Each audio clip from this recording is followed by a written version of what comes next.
Marketing, and she is the Assistant JK Entrepreneurship Harmoni Club 2024-2025, and she is the Secretary for Ta'aruf Talk DNT KENMS. Okay, so before we dive deeper into today's topic, can Sister Husna actually introduce yourself? And I would like to ask something. What is about your first impression on buy now, pay later system? All right. Thank you, Brother Shafiq. So, my name is Husna. You can call me Husna.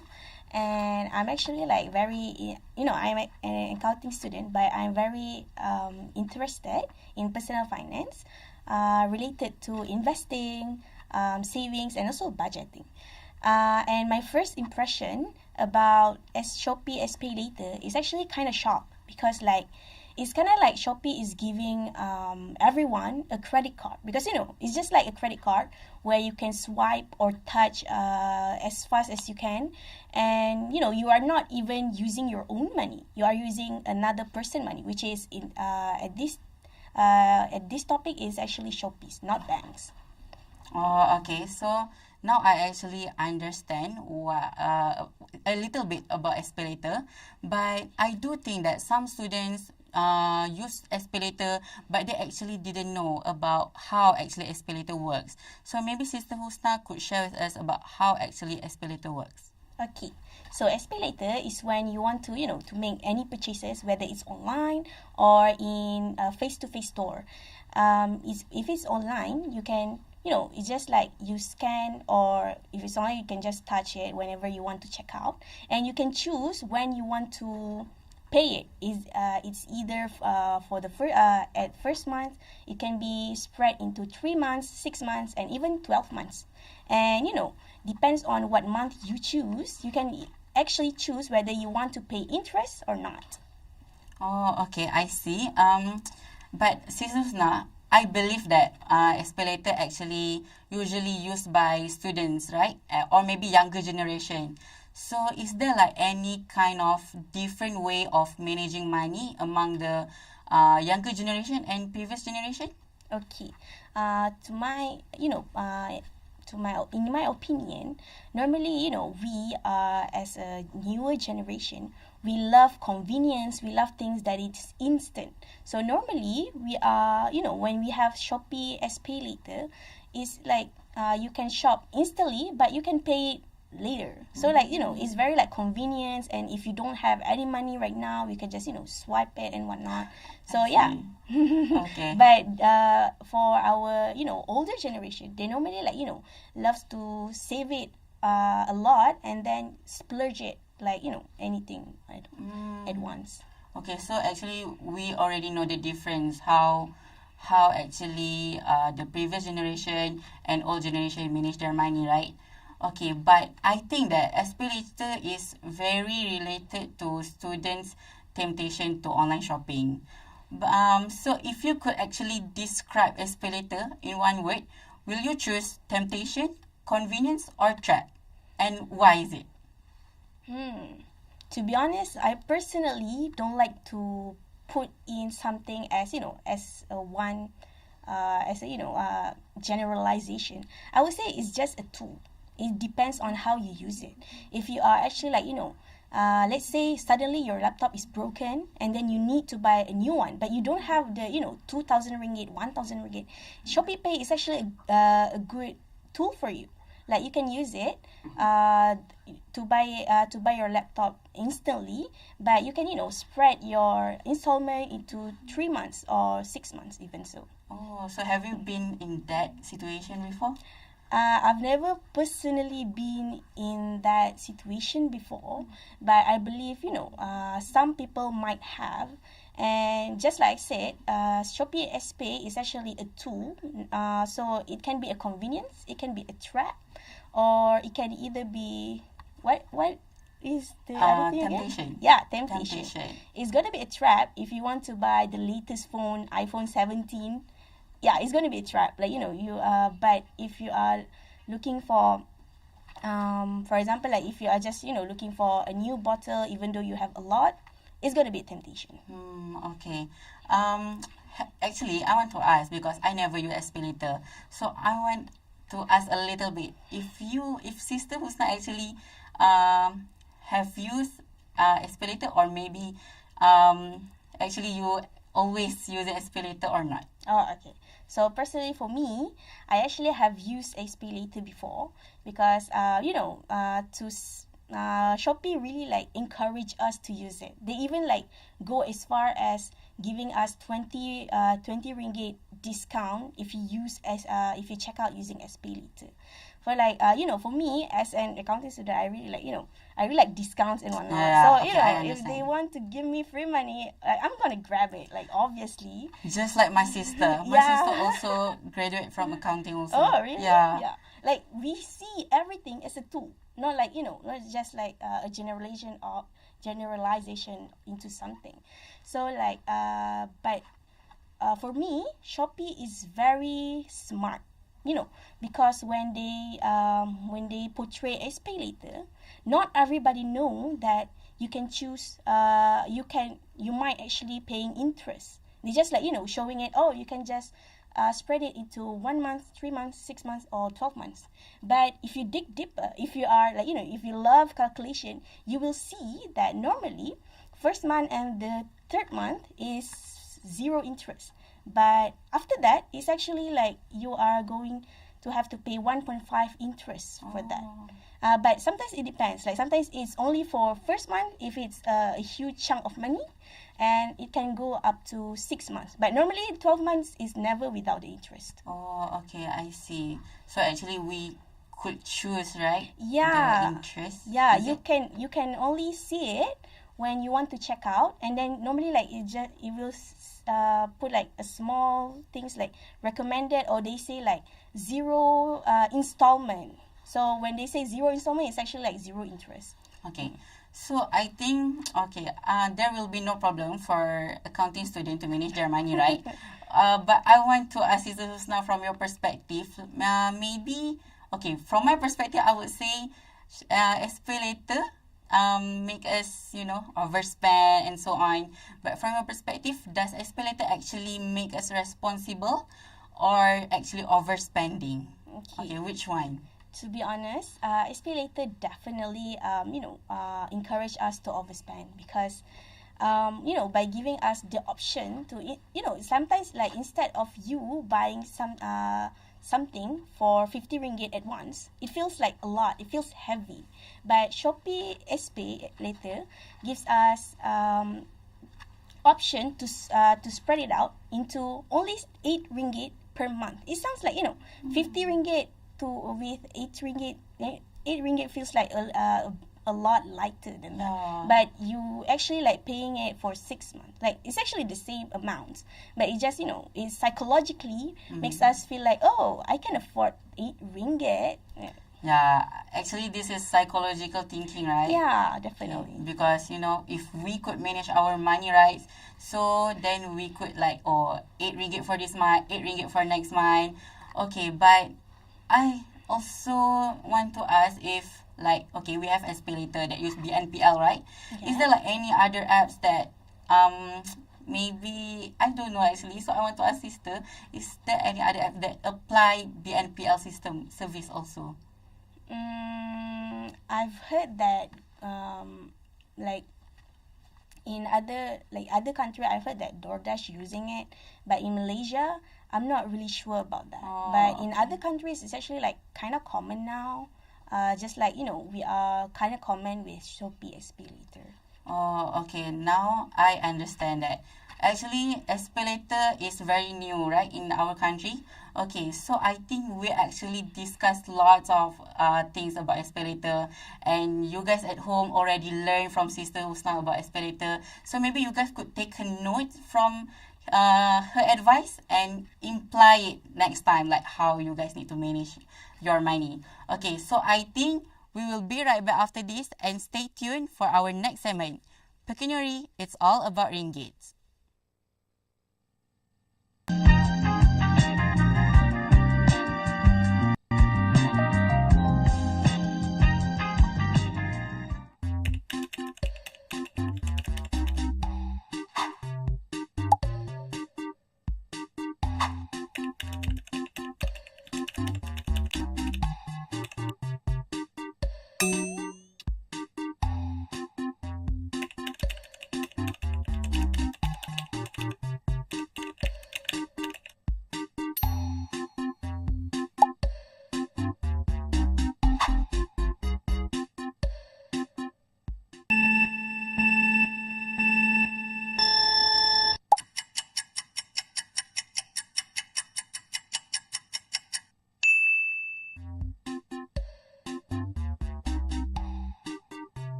Pecuniary, it's all about ringgits. Welcome back for segment 2. I'm Shafiq and your host for today's episode. So here we have our special guest, which is Sister Husna. And from previous segment, I think you guys already learned about 𝑠Pay Later, how the system works, how the BNPL works. And for this segment, we will go deeper, which is we will talk about the risk behind the convenience. So, actually, honestly, I never used 𝑠Pay Later before. So, maybe Sister Husna could tell us why students prefer to use 𝑠Pay Later instead of paying upfront. Okay. Because I cannot relate. Oh, okay. Okay. So, for me, I believe that this is the same, just like, I've previously said before, that spending, like, if you want to buy something pricey, and 50 ringgit feels heavy, feels a lot. But if it's, if you just spread it into 6 months installment, it's just 8 ringgit per month. Like, we love to buy things, especially women. We love to buy, cute things, like, a new handbag, a new bottle. If you see, like, there's something trendy going on, we want it. But, it's kind of expensive, so we opt for something that makes it, feels easier and lighter for our wallet. It sounds good, but in the long run, it's actually not really. Oh, okay, I see. But actually, if we actually could choose maybe 6-month installment, right? What if we fail to pay on time? Is there like any kind of punishment, I don't know, or something? There's actually 2 things that will happen to you yourself. There's actually like kind of like a fine, but it's not called a fine. It calls like late fees. It's 1.5% of what in the months that you are supposed to pay, and it's actually 1.5 monthly, not annually. So by knowing that, it's actually like you are kind of paying the effective interest rate of 18%, which is very heavy, kind of like credit cards actually. But since we don't really, we love to see smaller number, we see it as like, it's just 1.5%, but they trick us with the monthly. It's not annually actually. And what's this again? The question? Is there like any kind of, punishment or maybe interest? Punishment. Yeah, that's the interest part. And the second part is actually it will disrupt your credit score. So what is credit score? Credit score is like your history, like your borrowing history that banks will use it to see whether you are a good borrower or not. And if you are a good borrower, there's a high chance that when you want to buy a car, when you want to buy a house after you graduate, you will have a higher chance to get the loan. And also because you are low risk to the bank, they actually would love to give you a lower interest rate, such as 3%, 2.5%. But if you have a very low credit score, banks will see you as high risk, and they don't really want to do loans with you. And if they do, they will give you, but with a very, very high interest rate. And can you imagine if you want to buy a car for 50,000, and let's say A person have a high credit score and B has a low credit score, and they both want to buy the same car, 50,000 ringgit, but A gets 3% interest and B gets 7% interest, and at the end A actually only paying 3% interest or profit margin, and for B he actually kind of have to pay like almost 9,000 ringgit. So actually credit score play a big role in this situation, right? Yeah, definitely. Okay. Like, you don't want to, because like you want to buy a cute trendy mug, it makes you like, and you don't want to pay for it, and makes your house become a lot higher because of that, Okay, so you guys need to take note about credit score after this, okay? Okay, so, even though I never use SPay Later, but I always saw like lots of voucher that related to SPay Later. Like, if you want to use this voucher, you need to use SPay Later. So, actually, how does the marketing from Shopee, like the promotion, the sales, actually influence their user to keep buying SPay Later? Okay, so personally, if I am the marketing team on the Shopee, I would love people to buy it only from them. So they are competing with other online shopping platform like Lazada and whatnot. So by having an alternative to pay to get the things now and pay later, or maybe an installment, it's actually a big win for them, for us to go in the platform and whatnot. And also, by making us feel like, we can spread it out, and it feels like, easy to check out and whatnot, it makes us want to buy more than we are actually need to. Yeah. Okay, so I think this related to our mindset, right? Yeah. Like, okay, so how actually Shopee, if you constantly use SPay Later, will it like, affect our mindset on money or budgeting? To be honest, yeah, because when you are, always using these kind of methods, you actually like your mindset shift to having a lot of that is not that bad. Like, you feel like, I have like 300 ringgit debt, even though I'm just studying, don't have any, career and whatnot. It makes us think that having that is normal, and we might not even get financial freedom if we keep doing that, actually. Yeah. I think because nowadays people actually, the term FOMO, right? So they want to follow other people. Yeah, very bad. Okay. That's true. So in terms of marketing, as Shopee did a very good job. So how about like is Shopee good enough to educate their users about the late late fee and the interest rate or not actually? To be honest, I haven't really see the term of late fees and whatnot in Shopee Pay Later. Like it is there, but it's kind of like hard to see. Like you have to like dive into the terms and conditions to see like what are the late fees, what are this, what are that, and they do it on purpose so that we feel like we are actually like it's 100% convenience for us, but it's actually not. They are actually like taking interest from us. Like they don't really educate us about what they charge extra, because like we don't really see it. It's just like a small number. Like terms and condition, right? Okay. So I think we need to be aware, right, about the terms and condition, and like take note about our installment. And okay, I actually want to ask something, which is about the FOMO one. Okay, so do you have like experience meets this kind of people, like you buy something and then he or she want to buy that thing also, so because of that she or he overspend on something like not essential for her?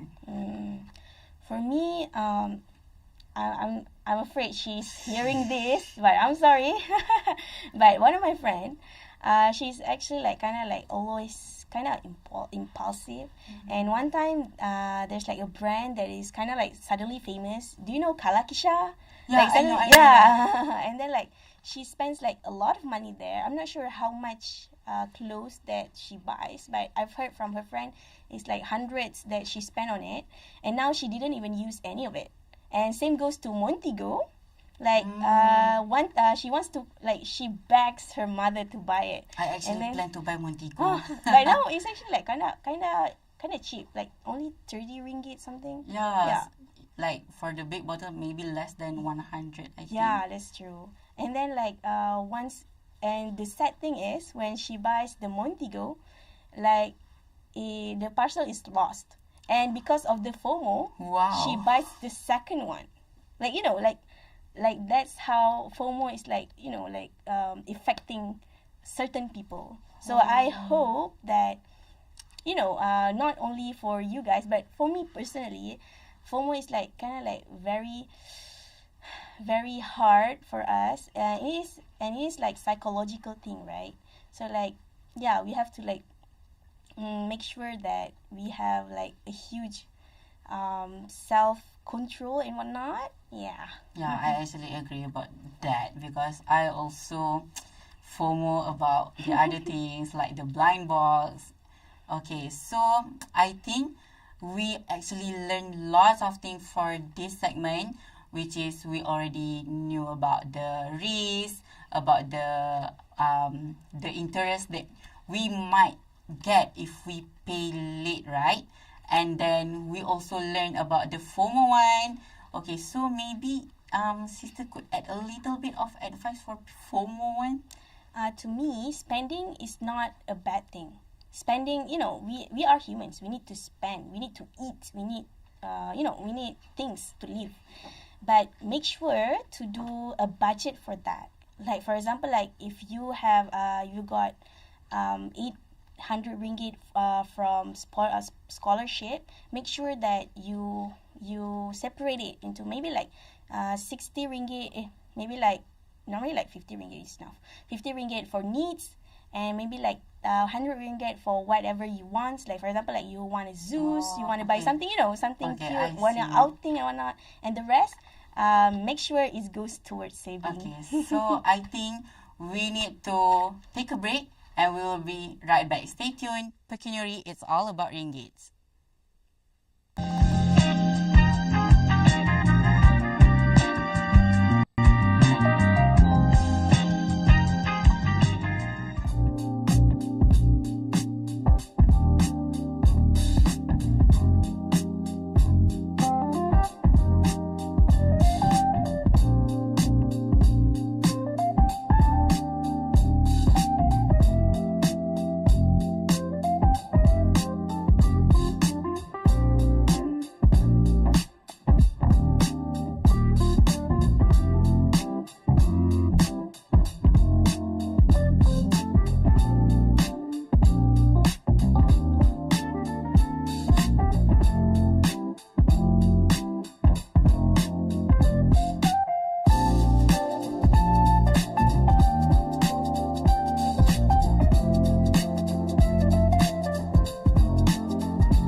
all about ringgits. Welcome back for our last segment. I'm Shafiq, your host for today's episode. And here, our special guest, Sister Husna. And from previous segment, we already learned and discussed lots of things about 𝑠Pay Later. We already understand what is 𝑠Pay Later and the BNPL services. And we also learned about the risk, the convenience, and a little bit some kind of trap that Shopee did to the users. Okay, so in this segment, we will be playing interactive games called Pay Now versus Pay Later. So the rules is very simple, which is Sister Husna need to pick one random papers and show it to the camera. And you need to, I will read the statement and then you need to choose either Pay Now or Pay Later. Okay. The first one, number 5. Okay, so for statement number 5, buying groceries and essentials. Pay now. Okay, why is it? Because to me it's pretty weird if you can't pay now for groceries. Like, but if you are, like sometimes if you are needing it, but groceries, essentially normally essential things is not that expensive. So I believe you can actually afford it instead of spread it into 6 or 12 months, and the money that you have not go to something different. I understand actually. Okay, so maybe we will go to for the second statement. Second one, number 9. Number 9. Okay, statement number 9 is going to a fancy and aesthetic cafe with friend. I think it's related to FOMO, right? Okay. Yeah, definitely pay now, because if you want to pay later, you might think of overspend, because I'm gonna pay later and it's gonna be like spread out towards 6 months. If I spend only 100, I only have to pay 20 ringgit. Like, why not I just spend 200? I just only pay 40 ringgit. Like, the mindset is like, if you can spread it out, you feel like spending more is it's fine. Yeah, it's fine. You can do it if you say that. Okay, I get it. Okay. So for the third statement. Okay. I forgot. Number 1. Number 1. Okay, so for statement number 1 is buy ayam gepuk for lunch every day. I love ayam gepuk so much. Pay now.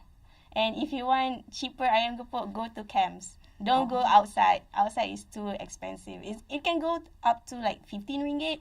But in camps, you can get ayam gepuk gajus for only 7 ringgit. Oh, I never tried ayam gepuk KNMS. You have to. I really want to try, but I don't have time, actually.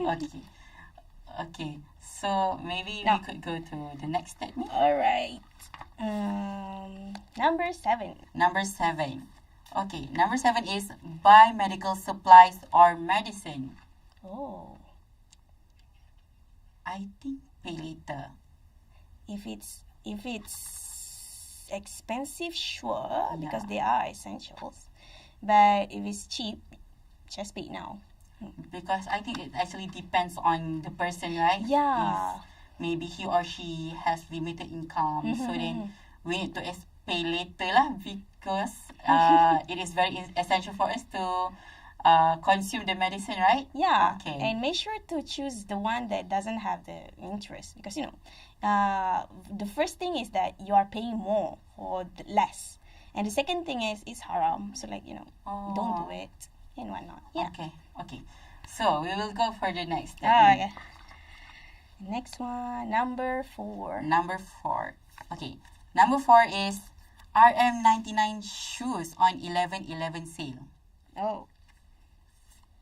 Pay now if you need it. If you don't need it, don't pay at all. Don't buy it at all. Okay. I guess maybe I will pay later, because on 11/11 maybe there are lots of things, right? Other than shoes. Okay. Maybe I will buy books or bags. Okay.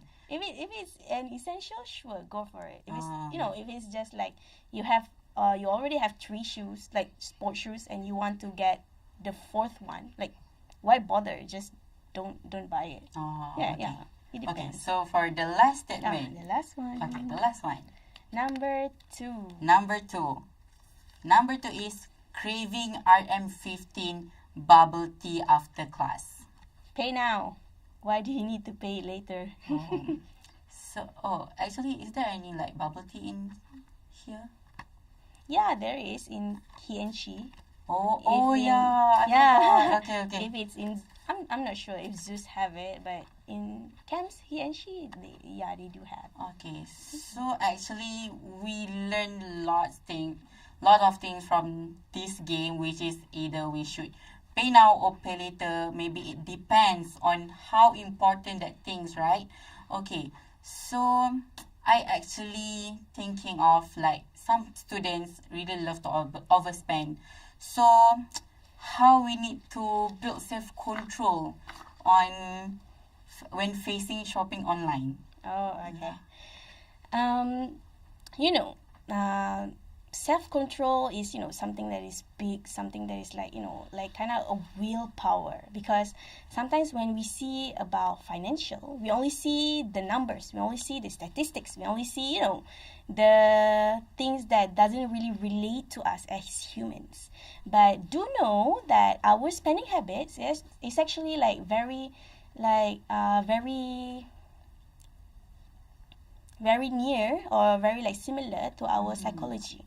So to have like a strong will and whatnot, like you kind of have to like have a huge self-respect to yourself, and you have to know that when you buy something, you have to pay it. You have to, you don't want to burden your future self about it and whatnot. And also, I'm not saying that you cannot spend or splurge on yourself. Like, come on. In financial, like, normally in personal finance, there's actually like budgeting. And normally, the easiest is 50-30-20 rule, which is actually... What does it mean? It's actually 50%. Let's say your income is 1,000 ringgit, maybe like from scholarship, maybe like from your from your mom's parents. So let's say 50% for once is actually like 500 ringgits. Once is for your food, your drinks, your essential like school supplies, books and whatnot. And then the next one is 30% for once. This is when you want to spend it for some things that is not essential, such as a new Montego, a new shoes, a new 𝐂𝐿𝐴𝐺𝐻, right? Yeah, 𝐂𝐿𝐴𝐺𝐻. You want to buy a boba tea, you want to outing, you want to drink juice and whatnot, and the rest 20% should go to your savings. But in reality, that's like not everyone can do with that. Okay, so Sisters, because of you are students from KNMS, right? Okay, I would like to ask your opinion. Is it, should we actually integrate a subject about financial on debt management in university?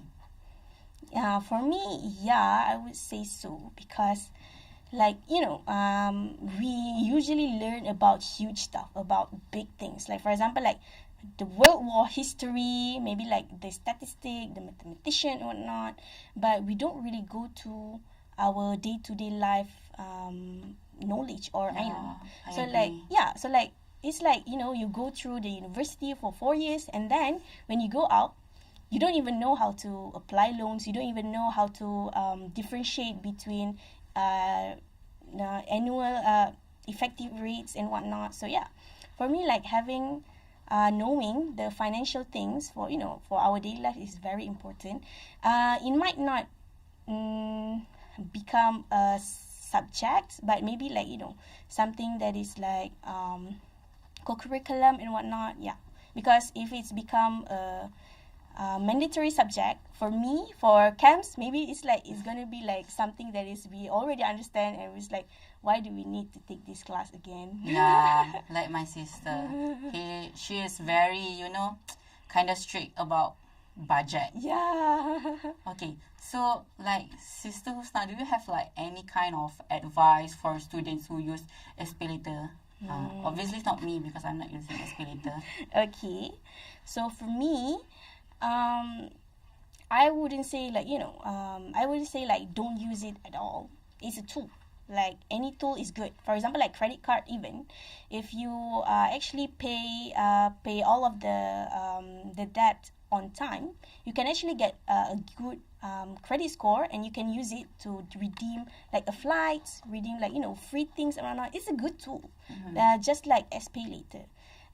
Make sure to use it when you actually need it. For example, just like I've given an example before, like if for example, like you need a new laptop, your old one is broken, and you can't pay that upfront. Like you don't have the 2,000 ringgit, the 1,000 ringgit. Yeah. So do use the SP Later. Do use it, but you have to know what are the the time. Essentials. Yeah, what are the essentials? What are the time that is suitable to use it, and what are the times that is not suitable to use it. Okay. Now I actually already understand about SP Later, about how to manage my money. So maybe after this, I will make a budget plan.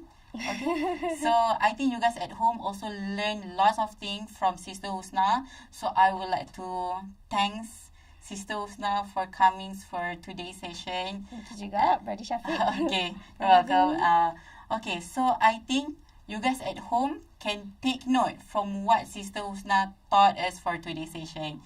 And actually, don't forget to follow our social media on Instagram, X, TikTok, LinkedIn, and Facebook to stay updated about our next episode. That's all from me, Pecuniary. It's all about ringgits. Assalamualaikum warahmatullahi wabarakatuh.